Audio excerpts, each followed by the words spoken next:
ওই দিন জনাব সালাউদ্দিন সাহেব বললেন, উনি মানে স্বীকার করলেন, এটা গভর্নমেন্টের একটা দীনতা, উনি স্বীকার করলেন যে আমরা আসলে যে একরকমের এটা ওনাদের হচ্ছে সংস্কার নির্বাচন হওয়ার জন্য ওনারা তখন যা বলেছে সেটা মেনে নিয়েছে, মানে যা বলেছে সেটা মেনে নিয়েছে, শুধুমাত্র নির্বাচনটা যেন হয়ে যায়। এবং এটা এক ধরনের এর থেকে ভণ্ডামি, মানে উনি একটা সংসদের মধ্যে দাঁড়িয়ে উনি ওনার ভণ্ডামি, উনি ওনার হিপোক্রেসিকে জাতির সামনে প্রকাশ করছেন যে আমরা স্বীকার করে নিচ্ছি যে নির্বাচন যেন কোনোভাবেই পিছানো না হয়, সেজন্য আমরা একরকমের করেছি মুঘলের হাতে খানা খেতে হবে একসাথে, এইভাবে হচ্ছে আমরা নির্বাচনটাকে মেনে নিয়েছি এবং সংস্কার ওই সময় আপনারা যা বলেছেন সেটাকে আমরা মেনে নিয়েছি। এখন যেহেতু আমরা নির্বাচিত হয়ে গিয়েছি, এখন আর মানুষকে পিপলকে কেয়ার করার আমাদের কোনো সময় নাই।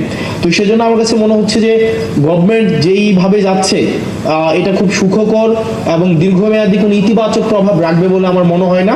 এবং আমাদের প্রত্যেকটা সিটিজেন বিট্রেড ফিল করছে, চিটেড ফিল করছে এবং প্রতিষ্ঠানগুলো বিট্রেড ফিল করছে।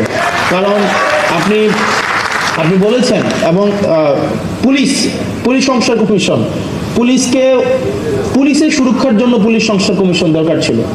আপনারা দেখেন পুলিশকে কিভাবে রাজনৈতিক হাতিয়ার হিসাবে ব্যবহার করা হয়েছে দীর্ঘ 17 বছর।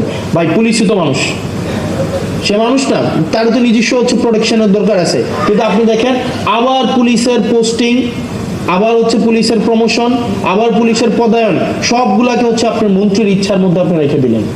আবার আপনি দেখেন আপনার বিচার বিভাগের আপনার হচ্ছে সংস্কারটা হয় নাই।